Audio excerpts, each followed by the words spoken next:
Hello out there, Heroclix fans. I am Hunter Smith from Desolation of Heroclix, and you are watching our second entry. Scratch that, make that third entry considering the AVX starter reviews. Our third entry in our starter review section. Today we're going to be discussing Hobbit Desolation of Smaug, which is an epic campaign starter.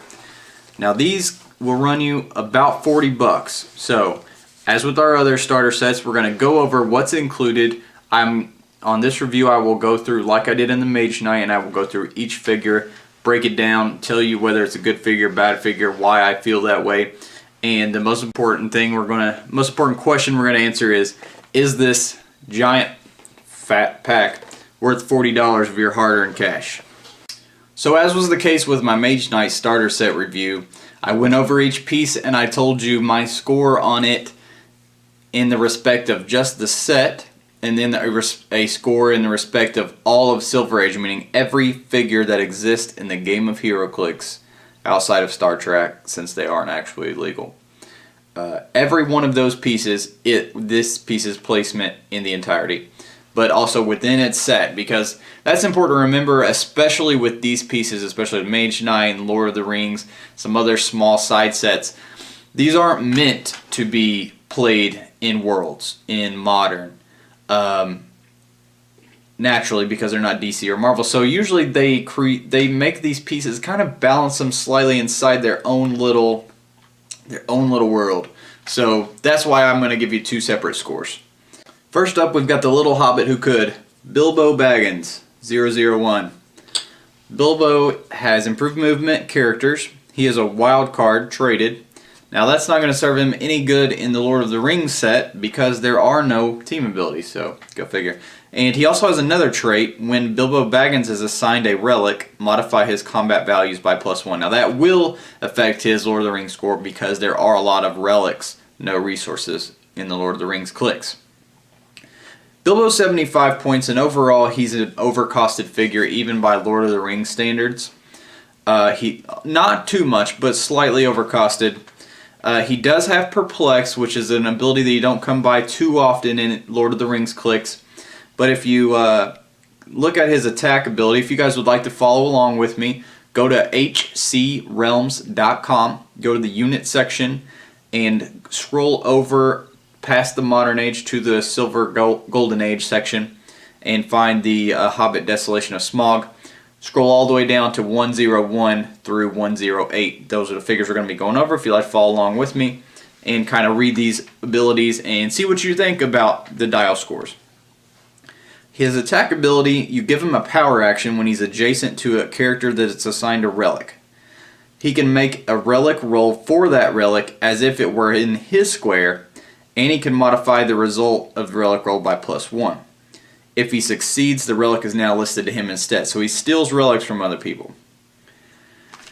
Other than that, he has standard powers. Like I said, he does have Perplex. He has really crappy values. He has stealth and very low damage output.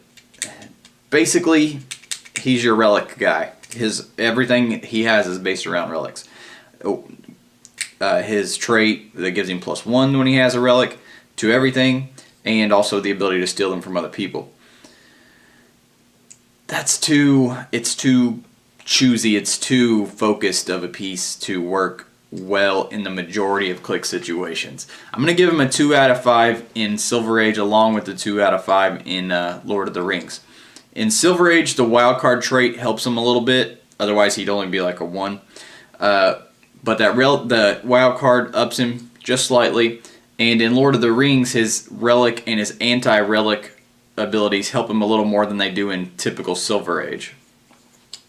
Next up is a man after my own heart because he sports the dark long hair and the dark beard, and that's Thorin Oakenshield, number 102.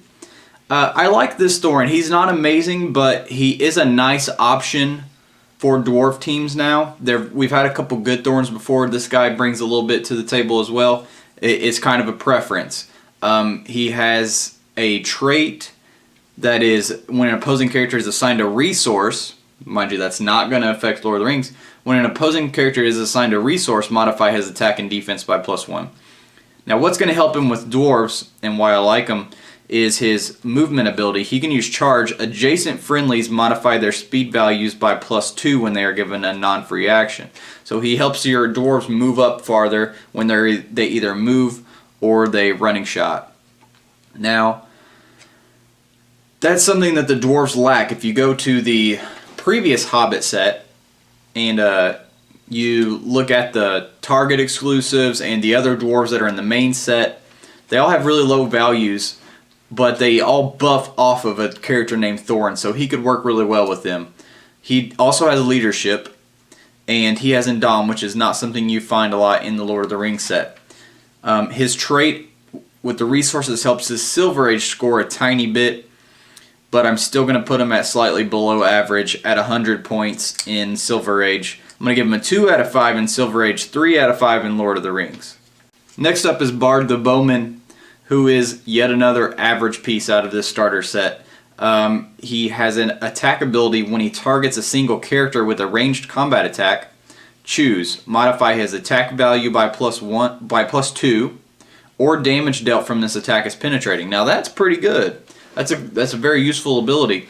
Problem is he's 100 points, and he's a little bit overcosted for what he does. He does not have willpower. He does have an 18 defense, which is pretty good in Lord of the Rings. A little hard to hit for most of the characters. He also has 7 range 2 bolts, which is also good in the spectrum of only Lord of the Rings. He also has running shot and psychic blast. For Lord of the Rings with 2 bolt, that's pretty good. So he is a good ranged attacker. It's just they cost. If this guy was 75 points, I'd be excited about him. Problem is he's 100 points. I still think he's very slightly above average for Lord of the Rings. I'm going to give him a 3 out of 5 in Lord of the Rings and a 2 out of 5 with the magic of video editing in Silver Age. So if you guys have ever watched any of the listened to any of the Dial H for Heroclix podcasts that we do, I talk about Lord of the Rings clicks a lot because I'm a huge Lord of the Rings fan, and you would know by now that my main man is Legolas. And this starter set Legolas does not disappoint if you're a Lord of the Rings clicks fan. He follows the tradition of making Legolas like the pieces always good for Lord of the Rings. This guy has Energy Explosion and Precision Strike with 7 range 2 bolt and running shot, 11 attack and sharpshooter. He is 125 points. He does not have willpower. However, his attack, his damage output far makes up for that, particularly in the Lord of the Rings set, like I said. In Lord of the Rings, figures tend to clump up a lot. You have big packs of figures moving in, cheap guys, buffing each other, giving each other +1 attack, like the Aemir, the new one from Two Towers, who buffs like his guys. You know, you have a swarm of men running up with him. You have a swarm of orc archers or elven archers, packed up together, enhancing each other. This guy just comes in, just shit blasts everybody with Energy Explosion. Hits one of them for 3, the rest of them for 2. Most people in Lord of the Rings don't have dampeners. He also has Precision Strike to get around the annoying toughness and the super senses. And so that he can also ping a little bit of damage on some giant figures like Sauron. So I'm going to give him a 4 out of 5 for Lord of the Rings, a 3 out of 5 for Silver Age. He's still pretty good even as a Silver Age piece. Tario comes in at number 105 and shows us that there's more than just one sexy elf in the Lord of the Rings universe. And she is only 75 points for close combat. I don't know if I want to use the word beast, but she is very good for Lord of the Rings. I'm going to give her a reluctant 4 out of 5 stars. She has Endom, which, like I said, and Perplex, which, like I said earlier, both are 2 abilities that you don't see a lot in Lord of the Rings clicks.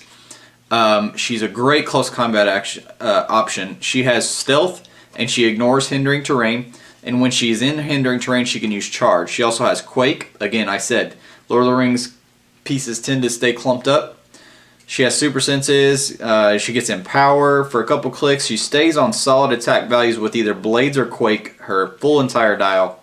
And she has combat reflexes or super senses her entire dial as well. So that makes her a great close combat piece.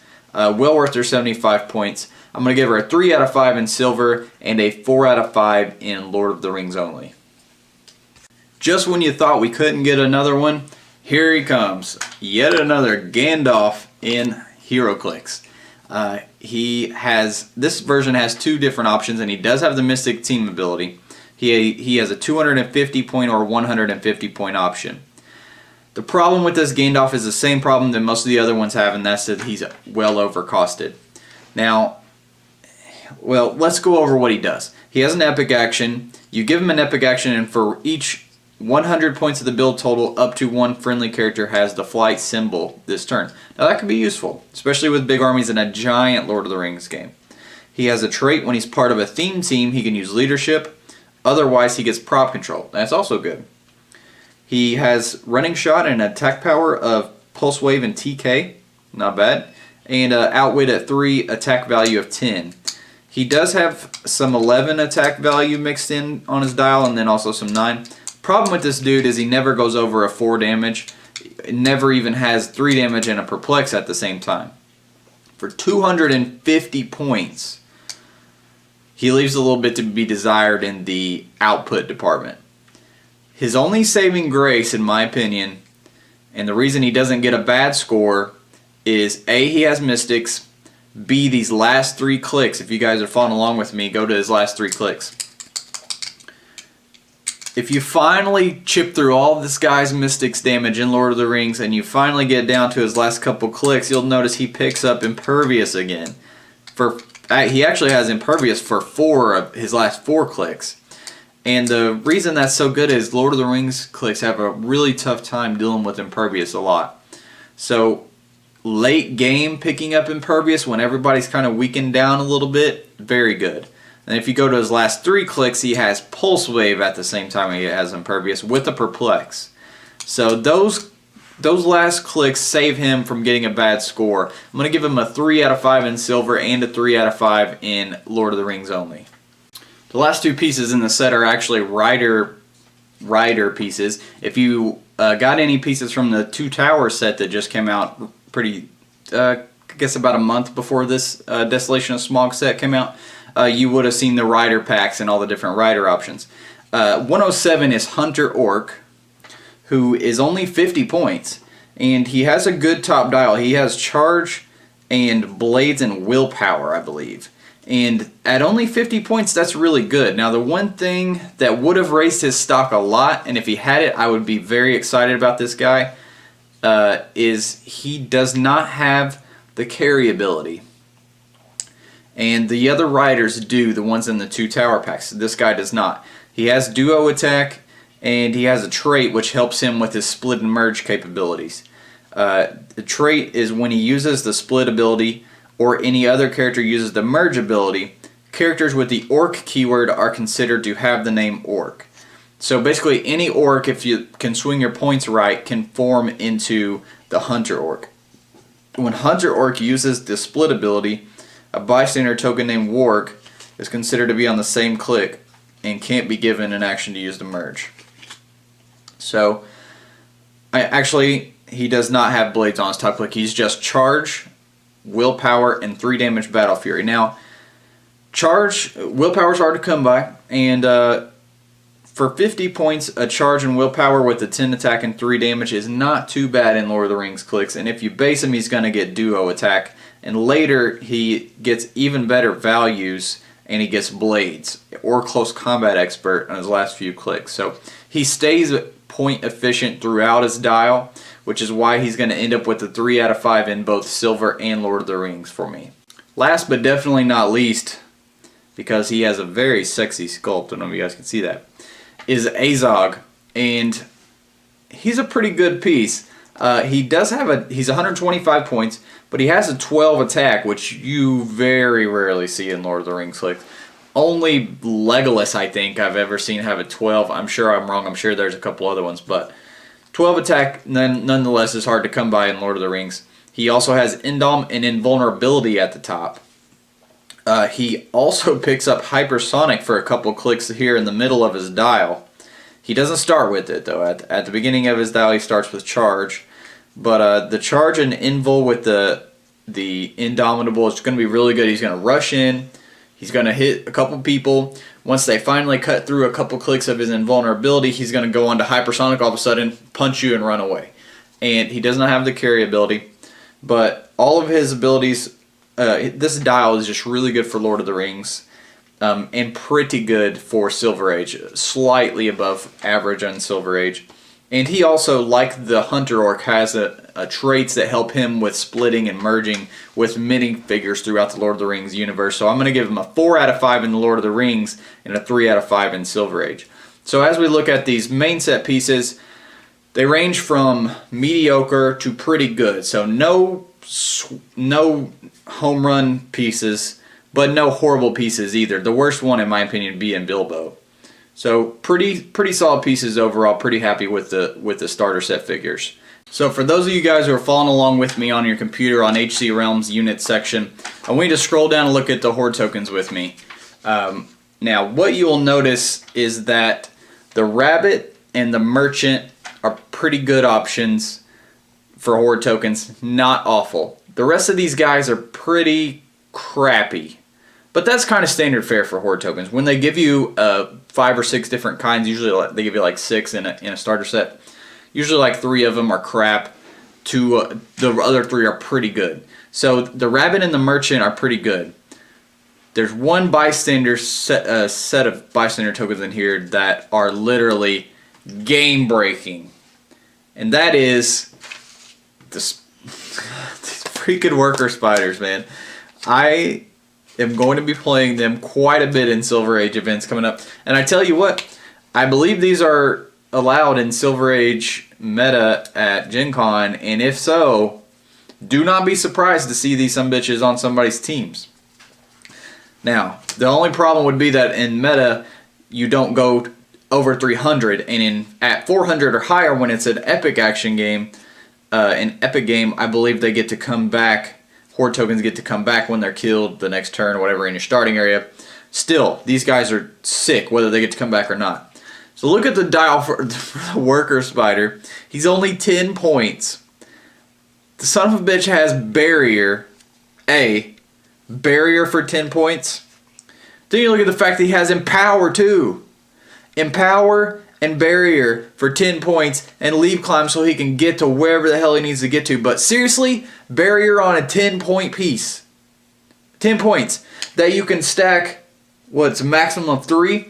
30 points for a barrier and power piece that you have to hit 3 separate times to kill, or play them separate, spread out fucking barriers from here, left, right, center. These guys are nuts. And they almost are worth the $40 for the pack by themselves. And I'm not overreacting right now. They're that damn good.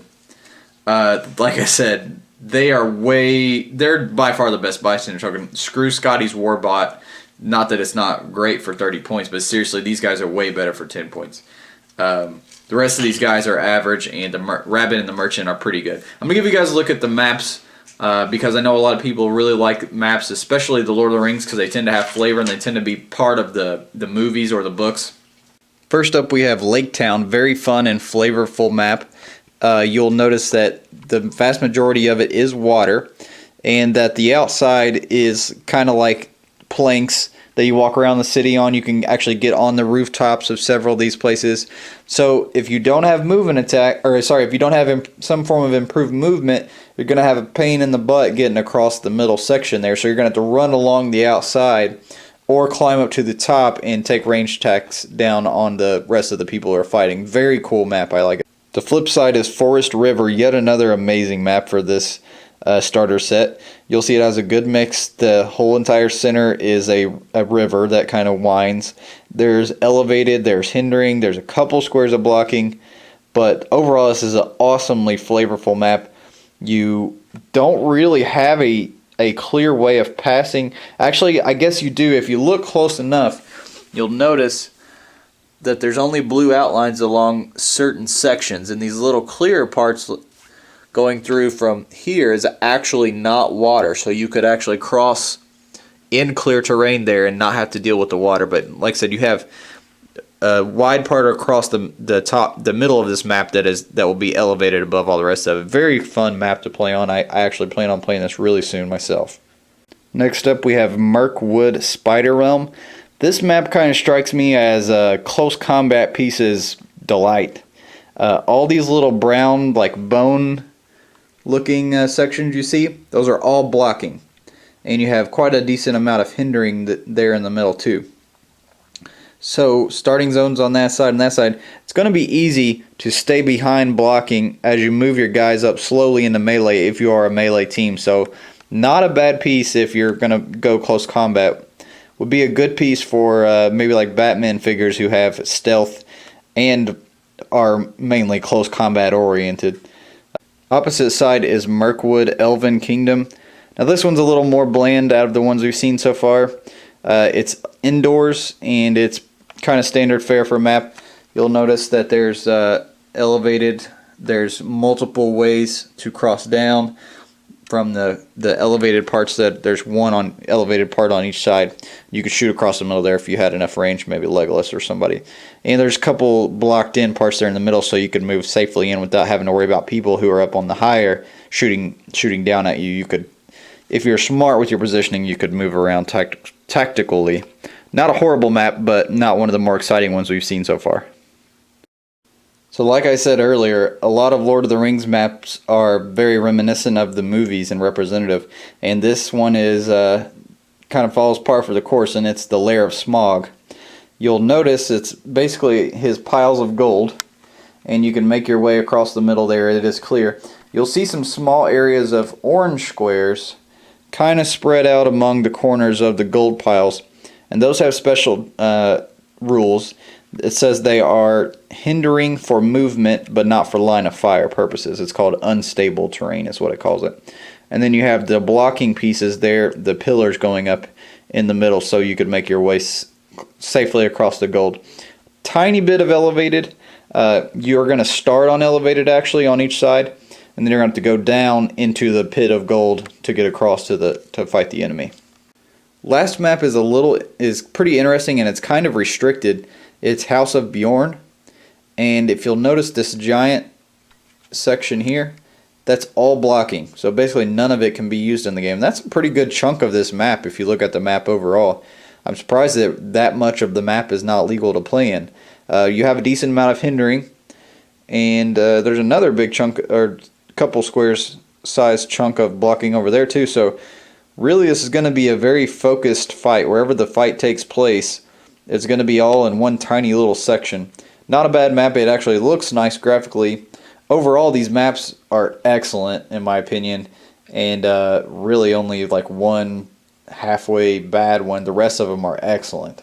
So we get to the $1 million question here, and that is this pack worth $40? One thing I want to note, it's called an epic campaign starter like the rest of the Lord of the Rings epic campaigns. However, this one does not include epic rules where they give you a special set of like scenarios that you can play out and play along with. This one does not include those, even though it's called an epic campaign, so it's a little misleading. $40 is a steep price. I think we can all agree on that. I think the figures and the horde tokens are very slightly above average, I guess. Overall, if you took them all and put them together, slightly above average. The worker spider horde tokens, expect to see these guys by people who even know that they exist to be used a lot. If you own these, use these sons of bitches. They're really good. The rest of the pieces are pretty good. The Legolas definitely will see some play in a Lord of the Rings play, and a few of these other ones too. Overall, even though the 3 maps are really, really nice, a couple of those maps look very sexy, very fun to play on. I still don't know if it's worth $40. I personally, for me, it is because I'm a big Lord of the Rings fan. If I wasn't a big Lord of the Rings fan, for the standard Clix fan, I think it's not quite worth $40. It's close. I'd say more like $30, $35. $30 would be a good price point for this. It does come with 8 figures instead of the standard 6, and it does come with 3 double-sided maps instead of the standard 1. So it does have that going for you. And if you're a map junkie, I will say these maps are very good, and you're going to get 3 good, solid maps, or 6 total. And maps will run you on the secondary market usually around $5 each. So I guess if you take into account the fact that you have 3 double-sided maps, it does up the value a little bit. I'm going to say it's very close to being worth $40. If you're a Lord of the Rings fan and you play Lord of the Rings clicks a decent amount, it's worth it. Otherwise, it's not going to be worth it. I don't think if you're not going to play these figures that much, even though the maps are really nice and even though the worker spider is game breaking, it's still not worth $40 in my opinion. So I hope this review helps you guys make up your mind if you've been thinking about getting this set. And even if you do have it and you just didn't really pay much attention to these guys and the worker spider went unnoticed by you somehow, now you know. Stay tuned. Please subscribe to our YouTube channel. I'm going to, like I said, I won't be putting up videos every day because we're busy, with work and the podcast and everything. But I will keep a steady stream of content for you guys. And we also have the episodes. I'm slowly but surely getting those uploaded. I think we have the first 5 right now. They're really old, guys. Some of the info is going to be a little outdated, but there's still going to be the entertainment factor there. We were so bad in our first couple episodes. We were so awkward, and we just didn't have we had our chemistry, but we just didn't have the professionalism down that like we do now. It's really funny if you guys have been listening for a long time and you want to go back and watch episode 1, 2, or 3, and then listen to one from today, 20 in the 20s or something, and I just find it really funny. It's like night and day listening to us on episode 1 compared to now. But if just keep your eyes peeled. If you guys like listening to them on YouTube, all the rest of the episodes will be up pretty soon, no doubt about that. And I'll try to keep some more videos coming for you every week, and try to give you guys kind of whet your Heroclix palate, because if you guys love this game as much as I do, and you can never get enough Heroclix when you're bored or you're at work and you got some downtime, anything Heroclix, you like to soak it in. So thank you guys for tuning in. Subscribe to our YouTube channel and subscribe on iTunes or at dialhforheroclix.podbean.com to the podcast every week.